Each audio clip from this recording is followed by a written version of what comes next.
আপনার এই ভুলের জন্য শোনেন, আপনি কাস্টমারকে এই ফাঙ্গাস এবং বাসি মিষ্টি দেওয়াতে আপনাকে 20,000 টাকা জরিমানা করা হলো। এবং আপনি যখন দিয়েছেন ওই কাস্টমার তার আত্মীয়র বাসায় নিয়ে যখন মিষ্টিগুলো খুলছে দেখে মিষ্টিগুলো ফাঙ্গাস পড়া 3 কেজি মিষ্টি, তো তাহলে আপনি কেন রাখবেন? এটা হোক না, এটা যে কোনো একটা সাধারণ কাস্টমার হোক বা আপনাকে আপনার দামি কাস্টমার হোক, আপনি দিতে পারেন না।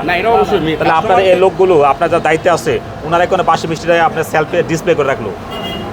এই জিনিসটা এটা তো আপনারা এখন থেকে প্রত্যেকটা মিষ্টিতে আপনারা ইয়া দিবেন, ডেট দিয়ে রাখবেন সামনে, তাহলে আমরা বুঝতে পারবো যে আপনারা হ্যাঁ কয় তারিখে আনছি।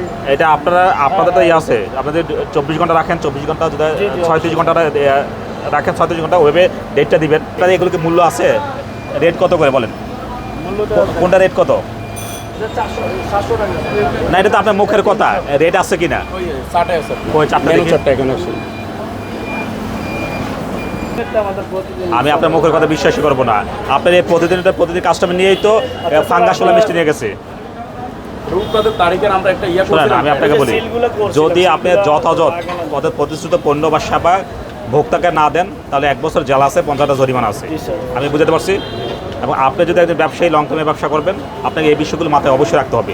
কোনোভাবেই আপনার মাধ্যমে বা আপনার পণ্যের মাধ্যমে যে কাস্টমার প্রতারিত না হয়। আমরা ভোক্তা অধিকার অধিদপ্তর এই বিষয়গুলো খুব কঠিনভাবে মনিটরিং করি। আপনার এই ভুলের জন্য শোনেন, আপনি কাস্টমারকে এই ফাঙ্গাস এবং বাসি মিষ্টি দেওয়াতে আপনাকে 20,000 টাকা জরিমানা করা হলো। আমি আপনাকে বলি, ভবিষ্যতে আপনারা এই বিষয়ে আরও বেশি সতর্ক থাকবেন। যদি নেক্সট টাইম আমরা পাই এবং আপনি এই নিয়মগুলো না মানেন তাহলে আমরা আপনার প্রতিষ্ঠান বন্ধ করে দিব।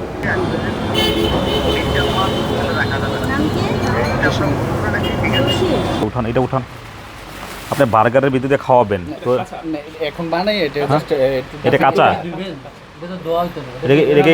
না না, এটার জন্য আপনি ওই যে আপনার ওইখানে আছে তো। এই ঈদে জামা জুতো অ্যাক্সেসরিজের ডিসকাউন্ট। আপনার ম্যারিনেট করে যেগুলো যেখানে রাখেন ওইটা ওইখানে রাখবেন। আপনি এটা একেবারে মাছ মাংস কাঁচার সাথে এগুলো রাখবেন কেন? ওইটার জন্য আলাদা একটা ফ্রিজ তো আপনাদের আছে, আপনি ওইখানে রাখেন। আর কি আছে এটা? এটা কি? এটা কি পাস্তা? সবগুলি পাস্তা? আচ্ছা, এগুলো ইয়ে করেন। শোনেন, পাস্তা তো আর মাছ মাংসের সাথে রাখে না। ম্যারিনেট করে পাস্তা কি মাছ মাংসের সাথে রাখে? কাঁচা মাছ মাংসের মধ্যে অনেক ময়লা থাকে, জীবাণু থাকে। আর আপনার তো পাস্তাগুলো রাখবেন হচ্ছে আরেকটা ফ্রিজে। আপনার এখানে ফ্রিজ আছে 3টা 4টা, ওইখানে আছে 2টা। আপনি ওইখানে রাখতে পারেন। ওইটা তো রাখার উত্তম ফ্রিজ রাখতেছেন, আপনার সংরক্ষণ তো ভালো না। একটা রেস্টুরেন্ট চালাতে হলে আপনাদের সব ধরনের নলেজ আছে এবং এই বিষয়ে নিরাপদ খাদ্য করতে ট্রেনিং দেয় ভোক্তা অধিকার বিভিন্ন সময় এসে আপনাদেরকে বিভিন্ন কিছু বুঝায় যায়, কিন্তু আপনারা তো এগুলো মানে মাথায় নেন না। ওইটা কি? ওইটা যেটা বের করলেন পাস্তা, সব পাস্তা। তা সব পাস্তা এখন আপনার মাছ মাংসের নিচে হবে। কাঁচা মাছ মাংসে ব্লাড থাকে, জীবাণু থাকে, ময়লা থাকে, তো ওইগুলোর মধ্যে কেন ওইটা রাখতে হবে? এটা বলেন আমাকে। আপনার তো জায়গা আছে, তাহলে এখানে কেন রাখতে হবে? আর আছে কিনা দেখো তো, নিচে থাকতে পারো তো। আমার তো মনে হয় এই যে দেখেন তো, এটা কি? এই আপনার বাসি গ্রিলটা কোথায় দেখেন? এটা আবার আজকে খাওয়াই দেবেন। বিকাল হচ্ছে, একটু পর আপনার জুলাই দেবেন।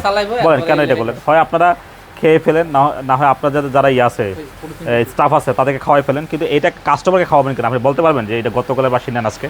এটা বলতে পারবেন? না থাকে না বলতে, না থাকলে তো কোনো সমস্যা নাই। যখন আমরা পাইছি তখন তো আমাদের আপত্তি।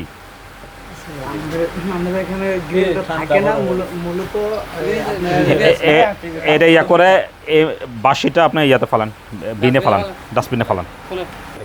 বেশ অনেকগুলো অপরাধ।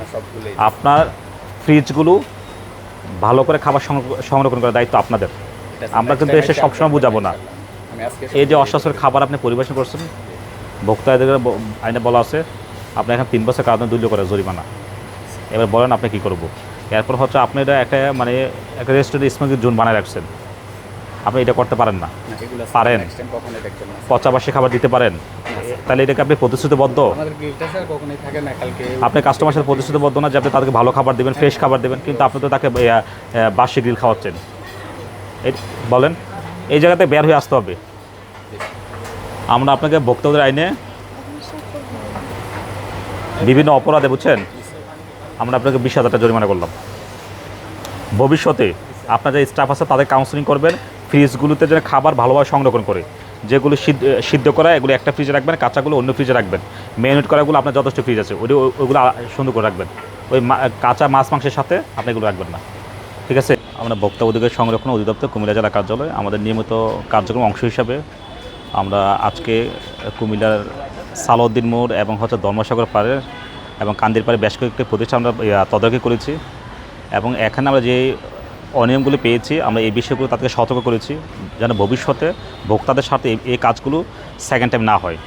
এবং আমরা আমাদের দপ্তরের পক্ষ থেকে আমরা এই কাজগুলো মনিটরিং রাখবো, যে বাজার মনিটরিং এবং বিভিন্ন যে খাদ্য স্থাপনা, হোটেল, রেস্টুরেন্ট এগুলো আমরা নিয়মিত মনিটরিং করে থাকি এবং আমাদের কুমিল্লা জেলা সদর জেলা প্রশাসনের নির্দেশনা অনুযায়ী আমরা এই কাজগুলো নিয়মিত করে থাকি এবং আমরা চাই ভোক্তা নিশ্চিন্তে যে কোনো রেস্টুরেন্টে হোক বা যে কোনো পণ্য নির্বিঘ্নে যেন কিনতে পারে এবং ক্রয় ক্ষমতার মধ্যে থাকে। এই বিষয়গুলো আমরা সবসময় সচেতন থাকি। যারা ভোক্তা অধিকার বিরুদ্ধে কার্যক্রমে নিয়োজিত থাকবে এবং ভোক্তা বিরুদ্ধে কাজ করবে, আমরা তাদেরকে আইনগত ব্যবস্থা নিয়ে থাকবো। আমরা চাই ব্যবসায়ীরা নির্বিঘ্নে ব্যবসা করবে এবং ভোক্তারা নির্বিঘ্নে পণ্য যেন পেতে পারে, এই জায়গাটা যেন মানে সামঞ্জস্য থাকে। তো যেখানে ব্যত্যয় হবে আমরা আমাদের ভোক্তাদের আইন অনুযায়ী যে ব্যবস্থা নেওয়া দরকার আমরা সেটা নিব।